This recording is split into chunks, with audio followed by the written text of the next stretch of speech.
This is the Chamber Chat Podcast, the show dedicated to chamber professionals to spark ideas and to get actionable tips and strategies to better serve your members and community. Hello, Chamber Champions. Welcome to Chamber Chat Podcast. I'm your host, Brandon Burton, and it's my goal here on the podcast to introduce you to people and ideas to better help you serve your chamber members and your community. Our title sponsor for this episode is Bringing Local Back. Remember when your community could turn to a local TV station or newspaper for the latest updates and affordable ads? Those days may be fading, but the need for local connection remains.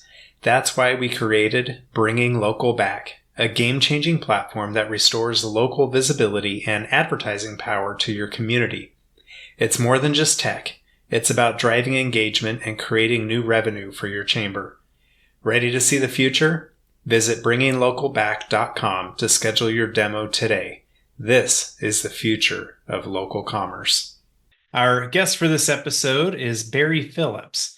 Barry owned his first software company at age 21 and learned to wear many hats, from head of sales to marketing to IT. Plus, he's been a CEO a few times as well. The one constant in his career is that he loves to run teams and organizations and was actually good at it. Ultimately, his real passion is helping others grow. He's still doing that today, but he's changed his focus from large companies like HP, Ernst & Young, and Visa to small and mid-sized businesses. And he does this exclusively by working with chambers of commerce across the country. Barry's been able to help businesses make real rubber-hits-the-road changes that make a positive difference in the organization and the lives of its leaders.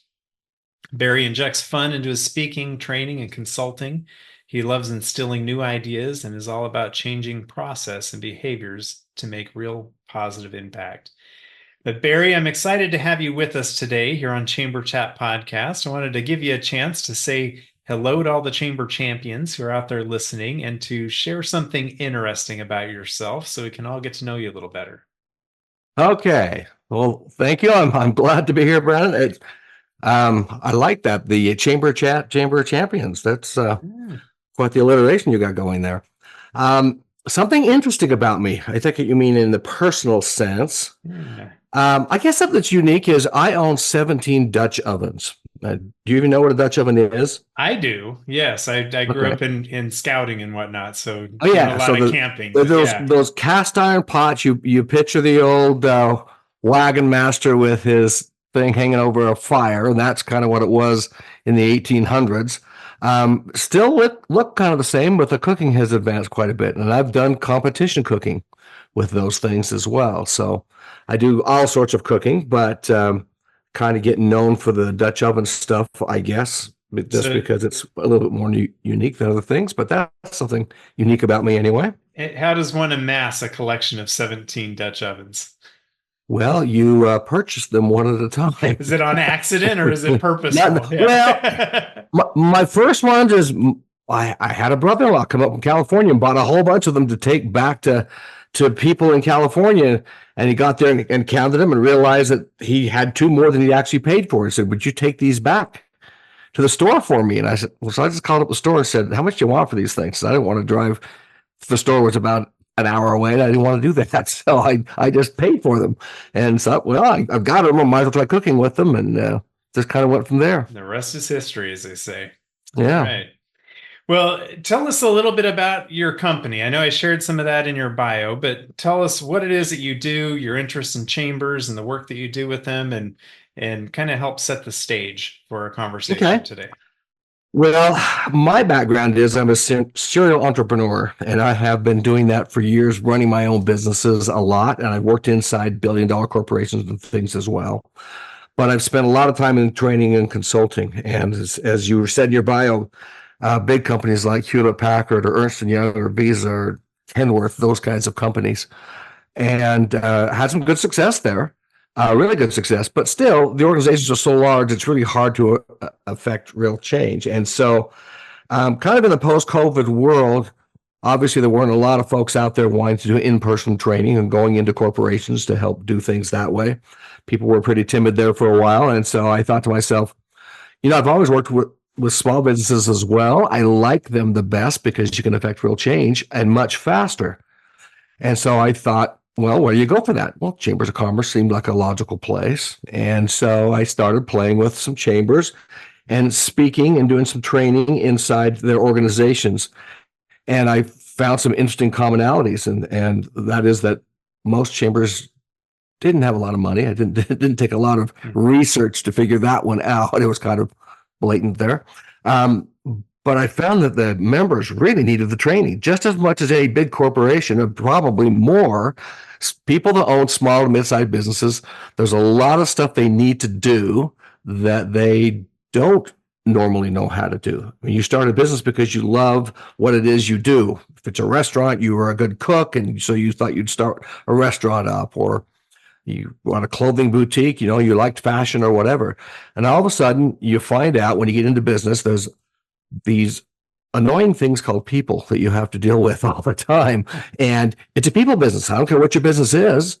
I don't care if you're a plumber, you are still in a people business because you have to go out and deal with customers, and customers are always human beings.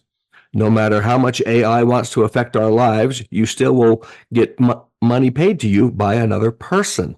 That's how life works. And so my background is really in those areas of helping. I have done a lot of marketing. My first job was in an advertising agency as a graphic artist. And I've worked in doing marketing and sales and all those things. I was top salesman worldwide. In fact, the people can't see this, but I'm going to show you, Brandon. You see the picture of me standing by that Corvette? I do. I actually won that Corvette for being top salesman in the world. Awesome. And so got some background in those kinds of things as well. But that's, again, a people skill, right? And so ultimately started sharing that with other companies and doing my own training and consulting, and have done that for a number of years as well. And just really trying to help people out. And anything from that, I mean, they need to know about finance, they need to know about all sorts of things, but usually they have a primary skill set in one area and know a little bit about the other things, but they don't know everything they need to know to really make their business go. Yeah, I always think of the example of a dentist who goes to dental school. They spend a lot of time, lots of education, learning how to drill teeth and put in fillings and, do work in your mouth, right? But how much do they get taught about how to hire and how to work with an office staff and how to file taxes and how to do these different aspects that are important and necessary with running a business? Well, and funny because I've helped some dentists. I've done some training with them, and I remember one dentist coming to me and saying, "Oh, I've got all these assistants and all these. There's all these women in this office, and I just don't really know how to keep them on track, keep them doing the right things." And as I delve into it, the people in the office are saying, he's a good dentist, but he doesn't really know how to work with people and how to motivate people, and that's the thing. When you are top level in a business, doesn't matter what it is, you affect way more than you think you do. Yeah. You just do. And it's different for people because they think, well, things are going well. Sometimes they think it's all them, and that's probably not completely true. But if it's going bad, it's definitely a big part of you, because most companies don't die from competitors beating them. Most companies implode one way or the other. They make wrong choices. They don't stay up with their markets, but all these things are leadership issues. They're not staying on top of the things they need to make the business work. Yeah, no, that makes a lot of sense. And that is actually a perfect segue to introduce what our topic for our conversation is today, which is we'll be focusing our conversation around what members really want and actually probably what they need. But we'll dive in much deeper into this conversation as soon as I get back from this quick break. Are you looking for a year-round, affordable, and timely shop local campaign for your chamber or CVB? Look no further. Build a custom Eat, Shop, Play mobile app with App My Community by visiting appmycommunity.com/chamberchat. App My Community mobile apps are not just simple membership directory listings. They provide many more capabilities to engage with your community. Provide your residents with a robust events calendar. Partner with a local fair, festival, or farmers market to provide a schedule, map, and other resources to promote the event. Run a Small Business Saturday campaign any time of the year using built-in scavenger hunts. Allow your membership to communicate directly to their customers via push notifications. Your App My Community mobile app will be a unique member benefit, allow you to generate non-dues revenue with sponsorship opportunities, and best of all, provide a valuable resource to your community. Please visit appmycommunity.com/chamberchat now to receive 10% off your first year of an App My Community mobile app. Attention, all Chamber of Commerce leaders. Are you looking for a powerful tool to help you manage your chamber? Look no further than Chamber Nation. Their comprehensive platform provides all the features you need to streamline membership management, host events, communicate with your members, and provide amazing services to your members. Plus, their expert team is always available to provide personalized support. Don't miss out on this opportunity to take your chamber to the next level at a price you will truly appreciate. Visit richardscalendar.com to learn more about Chamber Nation today.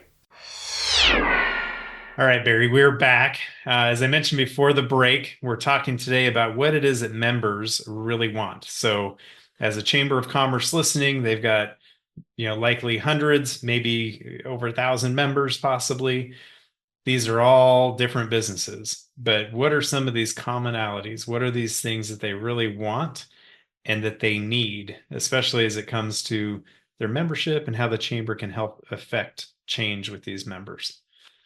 Yeah, and that's a pretty broad subject, really, from what they want, what they really, really want. I tried to get you to sing that with me, but yeah, no go. Yeah, yeah, they wouldn't like my singing either. But there are some things that they know they want, and there's a lot of things that they need and should want, and that's where a chamber is really important because they've got to prove their relevancy. A chamber has to be something more than what people think of a chamber when they aren't in one, right? They think a chamber is there to give me a little bit of networking opportunity, and maybe they do a ribbon cutting ceremony for me, and they kind of don't know all the things that a chamber can do for them. But what the chamber can do for them is the things that they really want and they really need. One of which is training. I've obviously been in that world for years, and good training is expensive. I mean, guys like me, I'm not saying I'm anything special that way, but people like me that go out and do this, they're $5,000 to $15,000 to $20,000 a day. Small companies aren't going to touch that. They just can't. There's no way they can afford it. And that's where I kind of came in with what I'm doing with chambers was trying to find a way to make that completely affordable for chambers to bring to their members. And so, but the things that they really want, first and foremost, if they're astute and they're good leaders trying to do the right things, is they understand there's stuff they don't know. And they need to understand things about leading people, managing teams. How do you get these people to perform? How do you get them to stay? How do you get them to be happy and productive? All those things, those are skills that can be learned. Not everybody is a natural born leader that just walks in and when they smile, the little twinkle happens on their tooth and everybody loves them. That doesn't typically happen. We learn this stuff, right? We get good at it because we've practiced it. That's so key because so many people, I think, will try to wing it. Really what it falls back to is what they've seen, right? Yeah. So the examples that they've seen in their life, maybe they worked for an employer that did something, this way. So they see that as that's the way things get done. And very well, and probably oftentimes is that example that they are falling back on is probably not the best example. And if you look at, how well were they liked, how well did, what was their retention of their staff like, all these different things. But that's what you have to fall back on is what you've seen, set as an example for you. And the first step for them is to realize, well, I wrote a book on leadership. In fact, and the opening sentence is, it's your fault. And then the second sentence is, what is your fault? Whatever it was that caused you to finally read a leadership book. But people have more influence and impact on their companies. Think about that. If you're loyal to a company, you just love it there. Why is that? Is it because you like the logo? You're just completely in love with the product, whatever it is? The answer is you like the people you'll work with and the people you work for. That's what makes you love a company. Because in larger organizations, you can find people who love working there and people who hate working there. And the difference is their the people around them, and the leaders set the tone of all that stuff. And so they just got to learn those skills of how to communicate effectively. They've got to learn the basics of sales and marketing. There's just so many things that they need to do to be able to do this job. And they do have to understand a bit about business. You have to set your business up correctly so that you are in the right tax. Most people start off with it, they're just a sole proprietor or something simple like that. But as that grows, as one of my companies grew, my accountant said, you got to change. You need to be a sub S corporation. You shouldn't be that anymore. It's killing you in taxes on yourself. And the first year I flipped, I made $6,000 more just on the tax savings from the previous year. You just have to know those things. You don't have to be an expert at it, but you have to know enough that you can read a P&L and a balance sheet. If you don't know what those are, you better learn what those are. This is the stuff that will make your business work or die. Because if you're just running it completely off a spreadsheet and just kind of winging it, that's going to come back to bite you, especially if your company is successful. Well, in that example, there's a time where you need to bring in an expert, your accountant, for example. But before you do that, you need to be able to look at your P&L and what your balance sheet looks like and be able to see, okay, that looks like maybe something's off here, or I need to put more attention here. And then you can take it to the expert and say, help me out here, because you've been able to notice something. If you just, outsource it all to the accountant, very rarely are they going to come to you and say, I'm noticing some things here. You're just one in their list. And if you're not paying attention for yourself, things will continue to get missed. Well, and you hate to bring this up, but if a company ever gets embezzled, it's usually by the accountant, because he's controlling all the money. And some business owner just said, I don't want to know about that stuff. It stresses me. You handle it. You can't just do that. You have to have your fingers in it enough to know what's going on and to understand it. You never want to completely trust those critical things of your business. Not that you're the best one at doing them or the fastest at doing them, but you can do them. You can understand what's going on. And so that means financial is one of those places you start very first. Structure your company right, and then understand finances. You need to understand what it really takes to grow your business. It's amazing how many people don't really know what their product, whatever it is, costs. What is the real cost of that? People out there at a restaurant selling food, and if they were to add up all their costs, they're selling this plate for less than it actually cost them to make. What are they doing? Isn't that crazy? But you see it on reality TV shows or whatever, but it happens in real life all the time. If you don't have a hold of your numbers, you're nuts. I mean, you have to know that stuff. Yeah. So you've touched on a few things here, from taxes and finances to HR to I'll even say the culture within the company, within the business. What are some of these other things that come top of mind to you of things you've come across that people let don't me know touch that real they quickly don't on know? the one you just said. You just said culture. Yeah. A good friend of mine started a business. He started several businesses, but when he started his last one in particular, he was just all about culture. That's all he cared about was culture, culture, culture. Well, I said, dude, it's just you and your partner that you're starting this with. What do you mean culture? He said, well, you have to understand, culture is how we treat each other, and we have to figure that out, and we have to do it right. And now his company happens to be the largest company in the HR world for mid to small size businesses, and they're in the top 10 in the world for having the best culture. Huh. People want to be there. He can even pay them a little bit less if he wants to, because they love being there so much. He could probably get away with that. But part of his culture is treating his people well. He does things like, after 40 hours of work, you're out of here. You do not take work home with you. You'll be in trouble if you do. We insist that you don't be here more than 40 hours a week. He gives them paid vacation. In fact, he pays for their vacation. Bring me back your receipts and I'll pay $2,500 for airline tickets and hotel rooms and whatever. He wants his people to have good lives. It's a culture that's phenomenal. So that's one of the things. When you build the right culture, it attracts good people. The people want to stay, and all those things start to happen. So they need to understand that human side probably more than anything. Yeah. That's a good example, a real good case study right there as far as culture goes. Yeah.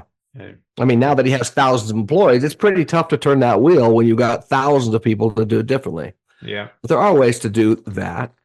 And then they need to understand what really matters to their people. I ask this to people all the time. What is more important to you, shareholders, employees, or customers? Who do you focus on? And I get all three of those answers in a room whenever I ask it. Hmm.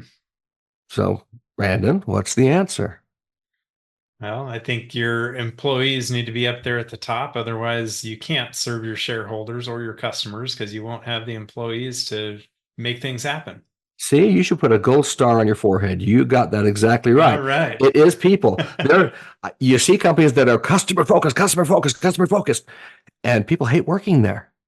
I mean, Amazon will now hire you off their website without even interviewing you if they're so desperate for employees. And it's part of the culture. Yes, they try to treat customers well, but if you don't treat the people well, because guess what happens when you treat people well? They like their jobs. They're happy with their jobs. That comes through to customers. Customers want to be associated with a business like that. They actually get more money coming in and more sales because of that, which then makes the shareholder happy. It's the only way it works to get all three of them happy is to focus on your people. They actually matter most. Yeah. So you are dead on that one. Awesome. I pat myself on the back. That's Yeah, great. you should. Uh, so what are some of these other areas that stand out to you about what chamber members really want or what they need that they maybe they don't know they want it because but they need it to be able to understand to be able to operate their Yeah. business more Well, efficiently. one of the things is we got to talk about technology a little bit. They have to understand what's going on in their online footprint. And you'll hear some people saying, well, I don't have an online footprint. Oh, yes, you do. If you don't have one, it's happening to you. There is conversation somewhere about you going online. And if you're not controlling that, if you're not involved in that, then you're in trouble. Now, that doesn't mean you have to be an expert at social media and all that stuff and necessarily be doing all those things. You can have somebody help you with that, set that stuff up, give you a great website, all those things. But you have to know what matters for your business. You have to know where the focus is. You know, I think it was John Paul Getty once said that half of all marketing is waste. Yeah, half of all marketing and advertising is wasted. We just don't know which half. Well, that's no longer true because you can actually do testing online if you know what you're doing and see, oh, that didn't work. Oh, that does work. And all of a sudden you start to know which half is a waste and you start focusing your marketing in the right places. If you're in a tourist business, there are certain websites and things that matter to you. If you're not in that business, then maybe you don't want it. You know, TripAdvisor probably does not matter to you if you're a clothing store, but it might if you're selling things in a tourist town, it might still matter to you. But you have to know those kinds of things. And while somebody else may manage that, when people start to comment about you online, you're the one that needs to answer. You need to look every single day, whether you like it or not, and have people show you how to do it. You need to go and talk about and respond back to people's positive comments and their negative comments and tell them what you're doing to fix it and invite them back so you can show them the changes you've made. All that kind of stuff matters. You need to get your things set up correctly with Google so that you are controlling your brand and your name and that you're on the map correctly and all those things you can do, but you have to know how. And it matters no matter what your business is. There's nobody hardly anymore that goes and does business without checking out a company first online.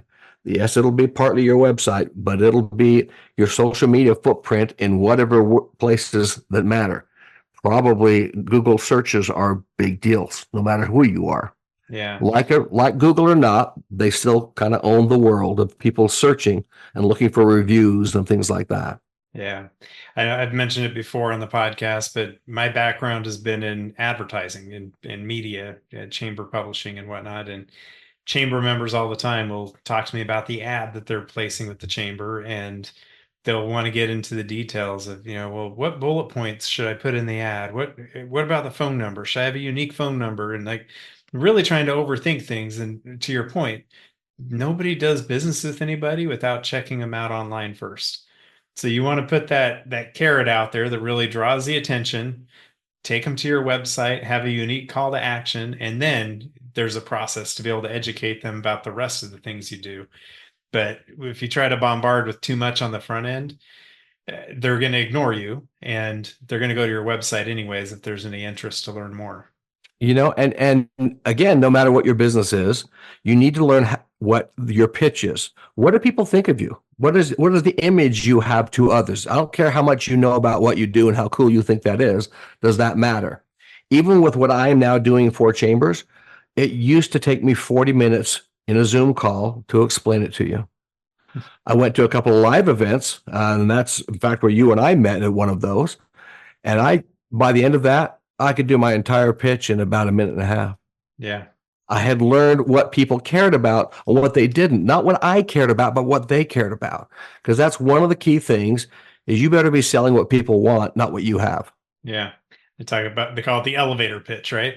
Yep. If you got 60 seconds in front of somebody and if you can't explain what you do, then do you really know what you But do? Do you know yeah, what's important because to the the point others? is people are going to look at you, and if they don't get you, they're not going to give you 5, 10 minutes to figure out what you are. They're going to give you a few seconds. And if you can't hone down what you are, even if you're a restaurant or something like that, that ought to be obvious. Well, we sell food. Yeah. But why should I come into yours versus the other five on the same block? Right.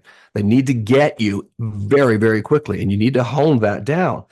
Any business, even if, again, if you're a pipe fitter, I don't care what it is, they need to understand why you and what it is you do very, very quickly. Yeah. Great stuff. As we begin to wrap things up here, I like asking everyone I have on the show that for chambers listening who are trying to take their chamber up to the next level, what kind of tip or action item might you share with that chamber to help them accomplish that goal? Well, for chambers, it's interesting because some chambers are pretty aggressive about forward thinking, and some are just trying to hang on and trying to rebuild back from the pandemic and all those kinds of things. But they need to understand that they've got to have unique offerings that give them something that others don't have, that the chamber can provide that they can't get any other way.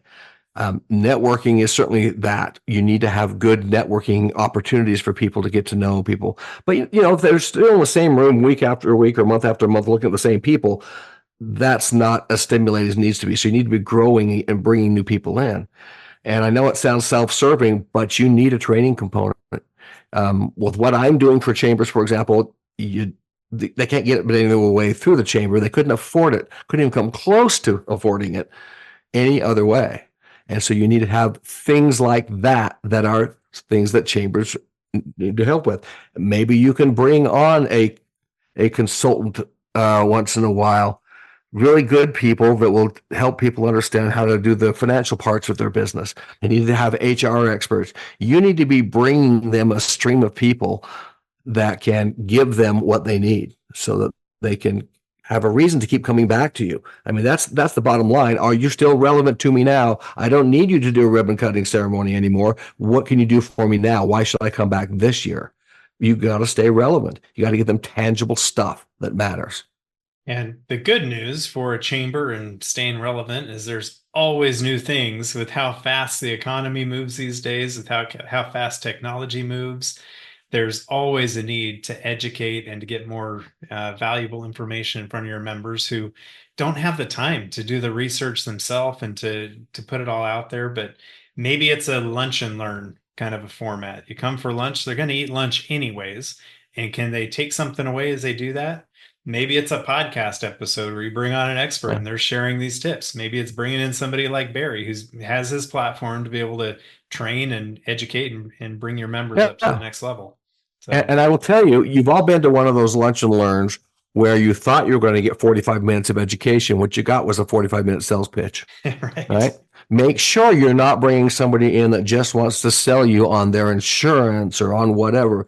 You need to get speakers that come and bring real content that people need without doing a pushy sales pitch on them. That's what they need.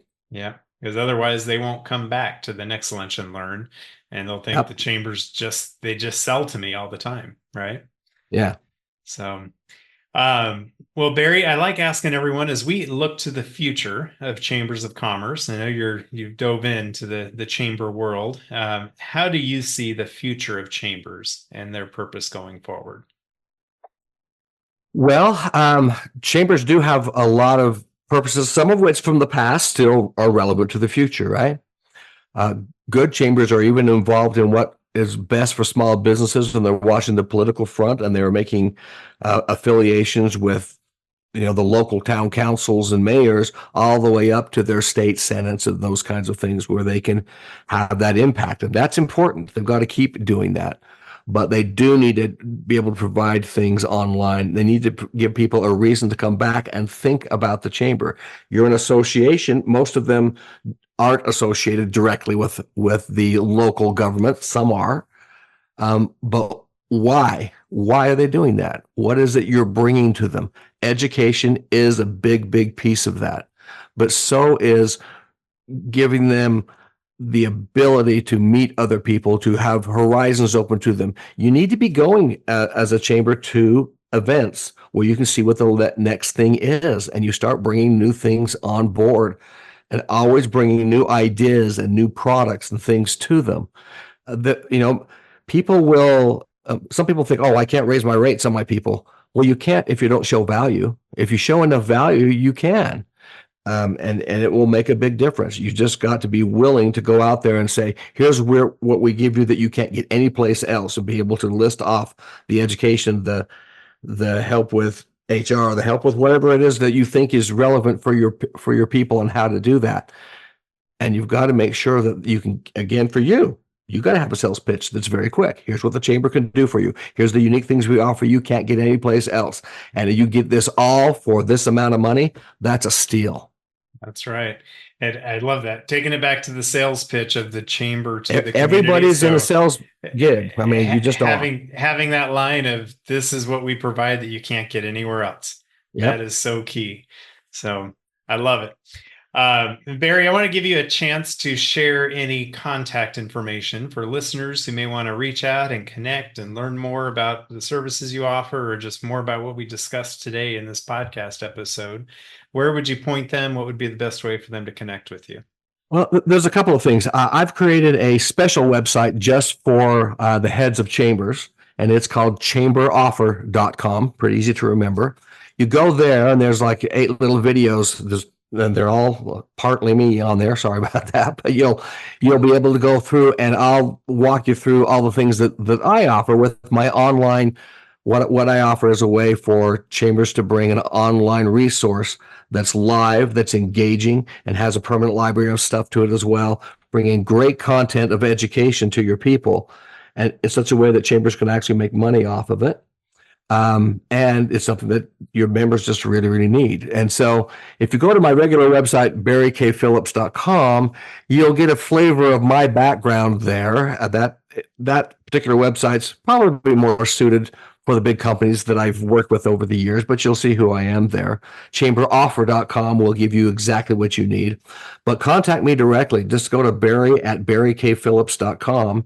and reach out. I'd love to talk with you. And the phone number is 801-358-5525. Very good. And we will get all that in our show notes for this episode to make it easy for everyone to click on chamberoffer.com and see exactly what it is that you offer and your stance with what you can do to help chambers. But Barry, this has been a great conversation. Hopefully it's got the wheels turning with those chambers that are listening and thinking of ways to really stay relevant and to put their value out there within their business community and stay top of mind for those businesses in their community. So thank you for sharing all this with us today. And it's been great to have you on the show. Thanks for having me, Brandon. I really appreciate it. If you are a chamber professional, please subscribe to Chamber Chat Podcast in Apple Podcasts, Google Podcasts, or Spotify. When you subscribe to Chamber Chat Podcast, new episodes will show up in your podcast app each week as they are released. If you're finding value in this podcast, please leave us a rating and a review in iTunes. But most importantly, please share Chamber Chat Podcast with your colleagues that are in the industry.